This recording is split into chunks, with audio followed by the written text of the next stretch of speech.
गुरुदेणेयरु गुरु हिमकिरणु गुरुदेवौ गुरुदेव अपहम परहम परम परहम जो दरिसा वै भेव। आदरणीय अध्यक्ष महोदय, मंचासीन विद्वद्गण, गुरुजन, साधर्मी मुमुक्षु भाई बहनों, जो प्रकरण सामने मुझे विषय के रूप में मिला, उभयाभास का स्वरूप एवं उसके कारण, आचार्य कल पंडित प्रवर टोडरमल जी के मोक्षण प्रकाशक ग्रंथ के 7वें अधिकार में जो 4 प्रकार के जन मिथ्या दृष्टियों का वर्णन है, उसमें तीसरा यह प्रकार है उभयाभासी मिथ्या दृष्टि। और लगभग 8 पृष्ठों में जो पंडित जी साहब ने अपनी गजब की तार्किक प्ररूपणा में और अपनी मौलिक अन्वेषणा में तत्समय की समाज के और संभावित जिनागम में वर्णित विषयों को समझकर कैसे कैसे अज्ञान भी कोई ग्रहण कर पाए, उसका समाविष्ट किया, उसको पूरा उसमें पिरोया। ये अपने आप में इसकी एक एक पंक्ति इतनी अद्भुत है कि वह समूल ही पढ़ने के लिए उपयुक्त होगा। मैं शुरू से कुछ कुछ स्थल इसके सीधे सीधे पढ़ता हूँ, जिससे पर्याप्त समय सीमा में हम इस पूरे प्रकरण का एक विहंगावलोकन कर पाएँ। विडंबना ये जो आत्मार्थी मुमुक्षु है वह चाह रहा है कि मैं जिन धर्म का अंगीकार करूं, और तीर्थंकर परमात्मा ने अपने दिव्य उपदेश में 2 नए प्ररूपणाओं से मोक्ष मार्ग का वर्णन किया। तो जो निश्चय और व्यवहार दोनों नयों के आभास का अवलंबन लेते हैं, ऐसे मिथ्या दृष्टियों का निरूपण करते हैं। तो कारण क्या है उभयाभास के पनपने का, कि वो आत्मार्थी मुमुक्षु के हृदय में ये त्वरा तो है, ये उत्साह तो है कि मैं पूरा जैसा भगवान ने बताया वैसा ग्रहण करूं। जितना बताया एक छूटने ना पाए, एक विशिष्ट प्रकार की तृष्णा ही इसे कह लें। 2 नए कहे हैं तो मैं एक को भी क्यों छोड़ूं, मुझे दोनों का ही ग्रहण, क्योंकि गणितीय ढंग से देखें तो 2 प्रकार के नए थे और 4 प्रकार की संभावनाएं थी। 1-2 में से एक का ग्रहण किया जाए, एक को उड़ा दिया जाए। तो प्रथम को ग्रहण किया तो निश्चयाभास बना, क्योंकि व्यवहार को गौण ना करके उड़ा ही दिया गया। फिर द्वितीय को ग्रहण किया, प्रथम को उड़ा दिया गया तो व्यवहाराभास पड़ा। गौण नहीं किया, इसका ही पूरा ग्रहण किया। अब तीसरी व्यवस्था के दोनों को ही ग्रहण कर लिया जाए, लेकिन ऐसे कि दोनों ही वैसे के वैसे उसी सम्यक रीति से ग्रहण करने योग्य हैं। अब ये दोनों का उभय का आभास हुआ। यदि एक से ही ग्रहण करने योग्य होते तो 2 क्यों होते? 2 भेद हैं मतलब 2 में भिन्नता है। 2 में भिन्नता है मतलब दोनों का समान रूप से अंगीकार संभव ही नहीं, लेकिन इसके वह त्वरा है।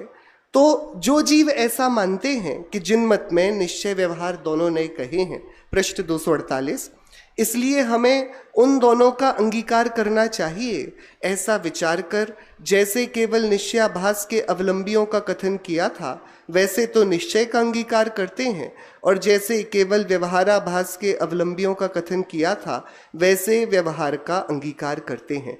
यद्यपि इस प्रकार अंगीकार करने में दोनों नयों के परस्पर विरोध है, तथापि करें क्या, सच्चा तो दोनों नयों का स्वरूप भासित हुआ नहीं, और जिनमत में 2 नए कहे हैं उनमें से किसी को छोड़ा भी नहीं जाता। इसलिए भ्रम सहित दोनों का साधन साधते हैं, वे जीव भी मिथ्या दृष्टि जानना। ये प्राथमिक इसकी भूमिका रखी गई, और कारण यही रहा कि वे चाहते हैं पूरा ग्रहण करना, लेकिन आधे अधूरे ज्ञान के साथ वे पूरी की पूरी जिन मार्ग में प्रवृत्ति चाहते हैं, तो यह उनकी गलतियां वर्तती हैं। क्या प्रवृत्ति इनकी है? अंतरंग में आपने तो निर्धार करके यथावत निश्चय व्यवहार मोक्ष मार्ग को पहचाना नहीं। जिन आज्ञा मानकर निश्चय व्यवहार रूप मोक्ष मार्ग 2 प्रकार का मानते हैं, जैसे लोक में भी रीति है, यदि आपको अपने आप का कल्याण करना हो तो अलग अलग रास्ते हैं। आप भक्ति मार्ग में जा सकते हैं, आप योग तपस्या कर सकते हैं, आप अपने कर्तव्य के परायण हो सकते हैं। तो जैसे जगत में सुलभता से भोले भाले जीवों के कल्याण के लिए अलग अलग मार्ग बता दिए गए हैं, ऐसे ही यहां पर भी 2 प्रकार के मोक्ष मार्ग ये मानने लगता है। क्या सो मोक्ष मार्ग 2 नहीं है, मोक्ष मार्ग का निरूपण दो प्रकार है। एक होए तृण काढ़मा परमारथ नो पंथ। जहां सच्चे मोक्ष मार्ग को मोक्ष मार्ग निरूपित किया जाए सो निश्चय मोक्ष मार्ग है, और जहाँ जो मोक्ष मार्ग तो है नहीं परंतु मोक्ष मार्ग का निमित्त है वह सहचारी है, उसे उपचार से मोक्ष मार्ग कहा जाए सो व्यवहार मोक्ष मार्ग है। क्योंकि निश्चय व्यवहार का सर्वत्र ऐसा ही लक्षण है। सच्चा निरूपण सो निश्चय, उपचार निरूपण सो व्यवहार। इसलिए निरूपण अपेक्षा दो प्रकार मोक्ष मार्ग जानना, किंतु एक निश्चय मोक्ष मार्ग है, एक व्यवहार मोक्ष मार्ग है, इस प्रकार दो मोक्ष मार्ग मानना मिथ्या है। ये तो एक तरीके से पीठिका हुई। क्या गलती है, गलती के पीछे क्या उसका अभिप्राय है, और उस गलती के कारण कैसे इसने मार्ग ही दो कर दिए हैं, और निश्चय और व्यवहार का सामान्य स्वरूप क्या है। सत्यार्थ सच्चा निरूपण सो निश्चय और उपचार निरूपण सो व्यवहार।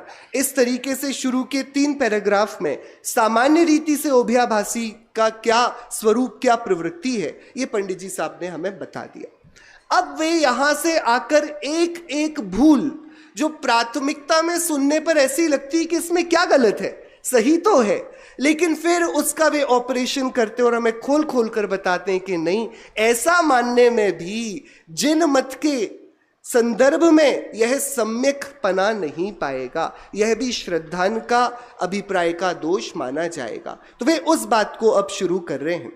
तो निश्चय व्यवहार दोनों को उपादेय मानता है। सही बात है, भगवान ने 2 प्रकार के नए कहे, तो कहे हैं भगवान ने तो दोनों उपादेय है ना। आप निश्चय और व्यवहार को मानते हैं कि नहीं, कि मानते हैं। 2 प्रकार के नए हैं, बचपन से हमने नयों की कक्षा में इस प्रकार से ही पढ़ा। तो यह उपादेय मानता है, वह भी भ्रम है। 2 नए हैं, पर क्या दोनों उपादेय हैं?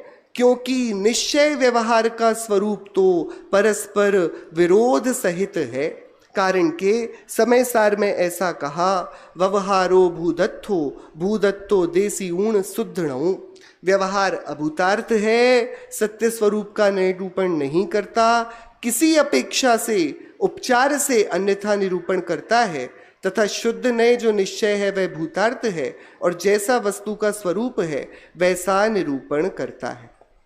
अब इसमें मौलिकता, क्योंकि यदि इस मूल प्रकरण को खोजने जाएं तो आचार्य अमृतचंद्र देव ने पंचास्तिकाय संग्रह ग्रंथ के आखिरी में 2 प्रकार, निश्चय के आभास, व्यवहार के आभास, और फिर उनसे उनका निराकरण करके मोक्ष आर्थी कैसे मोक्ष मार्ग में प्ररूपण करता है, वो बात है। और ऐसे ही फिर शुष्क ज्ञानी और क्रिया मूढ़, इनकी चर्चा फिर आगम में बार बार आती है कि कोई क्रिया जड़ हो रहे, शुष्क ज्ञान में कोई, माने मार्ग मोक्ष को करुणा देखत होई। तो निश्चय और व्यवहार, इन दोनों के एक एक पक्ष के साथ चले जाना, वो बात तो समझ में आती थी। और अब इसने चाहा कि ये समन्वय बनाए, और समन्वय बनाए तो इस रीति से कि अब वह उन दोनों ही मार्गों के साथ न्याय नहीं कर पा रहा। तो यहां पर उसकी एक एक भूल को, एक एक बात को यहाँ पंडित साहब अब बता रहे हैं। तो हम एक एक पंक्ति में ये लेते हैं। तू ऐसा मानता है, सिद्ध समान शुद्ध आत्मा का अनुभवन सो निश्चय और व्रतशील संयमादि रूप प्रवृत्ति सो व्यवहार। शुद्धात्मा का अनुभव वो निश्चय और व्रतादि की प्रवृत्ति व्यवहार, और प्ररूपणाएं भी ऐसे ही की जाती हैं। पर पंडित साहब कहते हैं सो तेरा ऐसा मानना ठीक नहीं। और अब निश्चय व्यवहार संबंधी पहला न्याय लेते हैं। किसी द्रव्य भाव का नाम निश्चय और किसी का नाम व्यवहार ऐसा है नहीं। ये निश्चय और व्यवहार ये सम्यक श्रुत ज्ञान के अंश हैं, ये ज्ञाता के अभिप्राय के नए हैं, ये वस्तु विशेष का नाम नहीं। तो कोई क्रिया, कोई वस्तु निश्चय और व्यवहार नाम पाती नहीं। प्रकरण मोक्ष मार्ग का है, तो जो मोक्ष मार्ग है उसे मोक्ष मार्ग कहना वह प्ररूपणा निश्चय है, और जो मोक्ष मार्ग तो है नहीं उपचार से मोक्ष मार्ग के साथ अनुवर्तीपना जिसके देखा जाता है उसे कहना मोक्ष मार्ग सहकार्य से, वह व्यवहार मोक्ष मार्ग। लेकिन इसने क्या किया, एक विशिष्ट क्रिया को निश्चय और एक विशिष्ट क्रिया को व्यवहार। और फिर इसमें और विरोध आया, नीचे के पैराग्राफ में चलते हैं। तेरे मानने में भी निश्चय व्यवहार को परस्पर विरोध आया। यदि तू अपने को सिद्ध समान शुद्ध मानता है तो व्रतादि किस लिए करता है, और यदि व्रतादि के साधन द्वारा सिद्ध होना चाहता है तो वर्तमान में शुद्ध आत्मा का अनुभव मिथ्या हुआ। यानी दोनों को वैसा का वैसा ग्रहण किए बात बनेगी नहीं, अंतर विरोध आएगा। इस कारण यह बात अलग कर दी गई कि शुद्ध आत्मा का अनुभवन निश्चय और व्रतशील संयम आदि की प्रवृत्ति व्यवहार। पंडित साहब ने फिर ऊहापोह किया कि अरे समय सार आदि में तो ऐसे ही कहा है। प्रश्न है कि समय सार आदि में शुद्ध आत्मा के अनुभव को निश्चय कहा है, व्रत तप संयम आदि को व्यवहार कहा है, इस प्रकार ही हम मानते हैं। तो वहीं पर वही बात उन्होंने कही, जो सच्चा मोक्ष मार्ग है उसका निरूपण किया, तो जो मोक्ष मार्ग को मोक्ष मार्ग किया वह निश्चय, और जो उसके सहकारी जो उपचार से जो मोक्ष मार्ग तो था नहीं ऐसा उसका मोक्ष मार्ग रूप निरूपण किया वो व्यवहार। ये वाली बात पंडित साहब ने आगे कही। अब फिर वह एक बात कहता है, देखो हमें क्या करना चाहिए, श्रद्धा तो निश्चय की रखनी चाहिए कि हम शुद्ध हैं, लेकिन अपना आचरण भी तो अच्छा होना चाहिए ना, क्या सदाचरण नहीं होना चाहिए। तो प्रवृत्ति कहता है श्रद्धान तो निश्चय का रखते हैं, पेज 250, और प्रवृत्ति व्यवहार रूप रखते हैं। मानो निश्चय की बात और आचरण में व्यवहार, तो दोनों ही सुंदर हो गए। श्रद्धा में अपने को सुंदर शुद्ध बुद्ध चैतन्य घन स्वयं ज्योति सुखधाम ये मान लिया, और बाहर में एकदम समस्त प्रकार के जीवों की अविरति का और प्रमाद का त्याग कर रक्षा कर रहे हैं, आचरण भी जैसा जिनागम में कहा। तो इस प्रकार हम दोनों का अंगीकार करते हैं। तो वहां पंडित जी कहते हैं सो ऐसा भी नहीं बनता, क्योंकि निश्चय का निश्चय रूप और व्यवहार का व्यवहार रूप श्रद्धान करना योग्य है। एक का एक विशिष्ट के लिए और एक का दूसरे कार्य के लिए श्रद्धान करना ये तो एकांत है। एक ही नए का श्रद्धान तो एकांत है। तो शुद्ध का तो श्रद्धान किया निश्चय का, और प्रवृत्ति व्यवहार की। फिर कहते हैं प्रवृत्ति वो नए नहीं है, वो तो द्रव्य की क्रिया है, नए तो ज्ञान का विशेष है। तो प्रवृत्ति तो द्रव्य की परिणति है, वहां जिस द्रव्य की परिणति हो उसको उसी का प्ररूपित करे सो निश्चय नए, और उसी को अन्य द्रव्य की प्ररूपित करे सो व्यवहार नए। ऐसे अभिप्राय अनुसार प्ररूपण से उस प्रवृत्ति में दोनों नए बनते हैं, कुछ प्रवृत्ति नए रूप नहीं है। तो क्या किया जाए, शिष्य पूछता है कि निश्चय नए से जो निरूपण किया हो। देखिए दूसरा सिद्धांत, पहले कि किसी वस्तु का नाम निश्चय या व्यवहार नहीं, अब कह रहे हैं निश्चय नए से जो निरूपण किया जाए उसे तो सत्यार्थ मानकर उसका श्रद्धान अंगीकार करना, और व्यवहार नए से जो निरूपण किया हो उसे असत्यार्थ मानकर उसका श्रद्धान छोड़ना। ये दोनों का, एक का ग्रहण और एक का त्याग, या एक को श्रद्धा में रखना दूसरे को प्रवृत्ति में रखना, ये उसके ग्रहण करने की प्रवृत्ति, ये उसकी क्रिया नहीं। इस प्रकार और भी बहुत दाखले देकर पंडित साहब ने बताया। फिर 251 पेज पर विशिष्ट है, इसलिए व्यवहार नए का श्रद्धान छोड़कर निश्चय नए का श्रद्धान करना योग्य है। तो व्यवहार नए क्या करता है, व्यवहार ने स्वद्रव्य परद्रव्य को व उनके भावों को व कारण कार्यादिक को किसी में मिलाकर निरूपित करता है। सो ऐसे ही श्रद्धान से मिथ्यात्व है, इसलिए उसका त्याग करना, तथा निश्चय ने उन्हीं को यथावत निरूपित करता है, किसी को किसी में नहीं मिलाता। सो ऐसे ही श्रद्धान से सम्यक्त्व होता है, इसलिए उसका श्रद्धान करना। तो व्यवहार ने के श्रद्धान का क्या मतलब है? निश्चय नय को मानने का क्या मतलब है? कि इसका मतलब है कि ये कहा है, ऐसा है नहीं, इसको नहीं मानना, यही इसका मानना है। और ऐसा है, ऐसा ही कहा है, इसलिए तो ऐसे मानने से सम्यक्त्व है, ऐसे उसका ग्रहण। तो जिन मार्ग में तो दोनों ने का ग्रहण कहा कि अरे ऐसे ही व्यवहार को व्यवहार रूप और निश्चय को निश्चय रूप जानना, वही उन दोनों नयों का ग्रहण है। इस प्रकार बहुत सुंदर ये वाली चर्चा आगे करी। आगे जाकर और थोड़ा प्रकरण में ले लेते हैं इसको। प्रश्न किया शिष्य ने, जब इतनी इसमें माथापच्ची है तो आपने व्यवहार का श्रद्धान ही क्यों किया, किसी को किसी में मिलाकर? तो वहां पर पता पड़ा कि नहीं, जो जीव परमार्थ को नहीं जानते उनको जो व्यवहार की भाषा ही समझते हैं, तो इसलिए उनको व्यवहार के बिना निश्चय का उपदेश बनता नहीं, इसलिए उसका प्रयोग किया गया। तो वहां शिष्य पूछता है, व्यवहार बिना निश्चय का उपदेश कैसे नहीं बनता? तो बहुत सुंदर वहां प्रकरण में पंडित साहब लिखते हैं 252 पेज पर, निश्चय से तो आत्मा परद्रव्यों से भिन्न, स्वभावों से अभिन्न स्वयं सिद्ध वस्तु है। उसे जो नहीं पहचानते उनसे इसी प्रकार कहते रहें तब तो वे समझ नहीं पाए, इसलिए उनको व्यवहार नय से शरीर आदि परद्रव्यों की सापेक्षता द्वारा नर नारक पृथ्वी कायादि रूप जीव के विशेष किए। तब मनुष्य जीव, नारकी जीव इत्यादि प्रकार सहित उन्हें जीव की पहचान हुई। अथवा अभेद वस्तु में भेद उत्पन्न करके ज्ञान दर्शन आदि गुण पर्याय रूप जीव के विशेष किए। तब जानने वाला जीव, देखने वाला जीव इत्यादि प्रकार सहित उनको जीव की पहचान हुई। तो जितने भी ये आगम के सिद्धांत खड़े हुए कि 6 काय में जीव हैं, जीव के समास हैं, मार्गण स्थान गुण स्थानों में, ये क्या, ये व्यवहार नय का जीव तक पहुंचाने, जो परमार्थ जीव शुद्ध चैतन्य वस्तु में उस तक पहुंचाने के उपक्रम में ये वर्णन हुआ। लेकिन यहां नीचे व्यवहार नय से नर नारकादि पर्याय ही को जीव कहा, सो पर्याय ही को जीव नहीं मान लेना। पर्याय तो जीव पुद्गल के संयोग रूप है, वहां निश्चय से जीव द्रव्य भिन्न है, उस ही को जीव मानना। जीव के संयोग से शरीरादिक को भी उपचार से जीव कहा, सो कथन मात्र ही है, परमार्थ से शरीरादिक जीव होते नहीं, ऐसा श्रद्धान करना।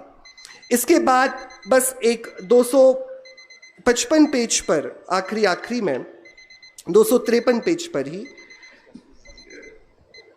यहां कोई निर्विचारी पुरुष ऐसा कहे कि तुम व्यवहार को असत्यार्थ हेय कहते हो, तो हम व्रतशील संयमादिक व्यवहार कार्य किस लिए करें, सबको छोड़ देंगे।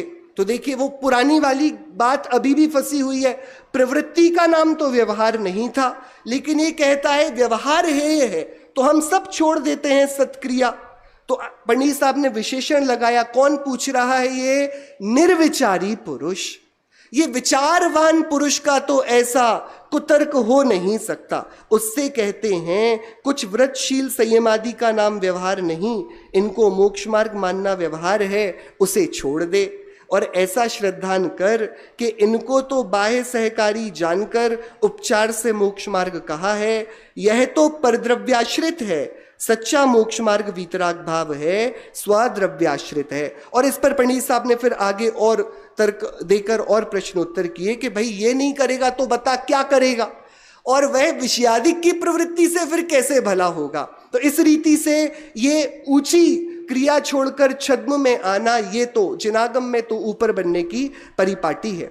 फिर 254 पेज पर ये दूसरा पैराग्राफ है, अथवा वह ऐसा मानता है कि इस नय से आत्मा ऐसा है, इस नय से आत्मा किस नय से शुद्ध है? कि आत्मा को शुद्ध देखे वो निश्चय नय है, आत्मा निश्चय नय से शुद्ध नहीं है। आत्मा तो आत्मा है, लेकिन ये कैसा मानता है? इस नय से ऐसा है। सो आत्मा तो जैसा है वैसा ही है, परंतु उसमें नए द्वारा निरूपण करने का जो अभिप्राय है उसे नहीं पहचानता। इसके बाद 255 पेज पर बाह्य व्रतादि की बहुत सुंदर बात करी। देखिए तीसरा पैराग्राफ है, तथा यह ऐसा भी मानता है कि यथा योग्य व्रतादि क्रिया तो करने योग्य है, परंतु इसमें ममत्व नहीं करना। है ना। अपन तो अच्छा अच्छा काम किए जाओ, उसमें ज्यादा ममत्व मत करो। सो जिसका आप करता हो उसमें ममत्व कैसे नहीं किया जाए। आप करता नहीं है तो मुझको करने योग्य है ऐसा भाव कैसे किया। जब बोल रहे हो कि करना ठीक है, ममता नहीं करो, तो फिर किया ही क्यों। यदि करता है तो वह अपना कर्म हुआ और तब कर्ता कर्म संबंध स्वयमेव हुआ, तो ऐसी मान्यता तो भ्रम है। तो कैसे है, बाह्य वृत्तादिक हैं, वे तो शरीर आदि परद्रव्य के आश्रित हैं। परद्रव्य का आप करता नहीं है, इसलिए उसमें कर्तृत्व बुद्धि भी नहीं करना और वहां ममत्व बुद्धि भी।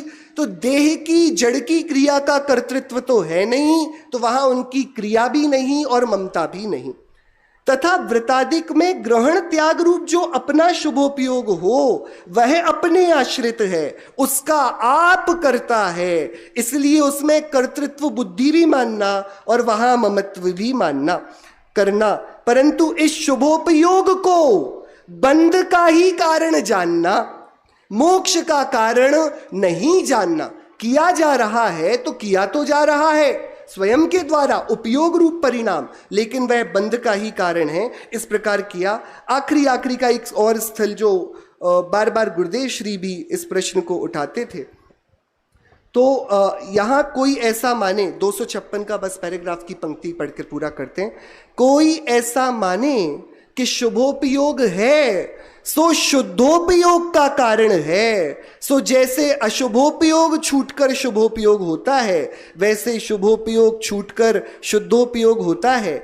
ऐसा ही कारण कार्यपना हो तो फिर शुभोपयोग का कारण अशुभोपयोग ठहरे, पर ऐसा होता नहीं। इसकी बहुत सुंदर तर्कावली पंडित साहब ने दी। मूलतः उभयाभासी का प्रकरण, जिसको नए का यथार्थ ज्ञान करना हो, उसमें एकदम मील का पत्थर है ये 8 पृष्ठों का विवेचन, और प्रत्येक आत्मार्थी मुमुक्षु को इससे अपने नए ज्ञान को एकदम परिमार्जित कर कर जो शुद्ध स्वरूप के आश्रित, जैसा जिनदेव ने कहा वैसा मोक्ष मार्ग है, उसे स्वीकार करना। तभी हम सम्यक्त्व के सन्मुख वाली भूमिका में आकर शीघ्र ही रत्नत्रय से विभूषित होंगे। श्री मंगल भाव।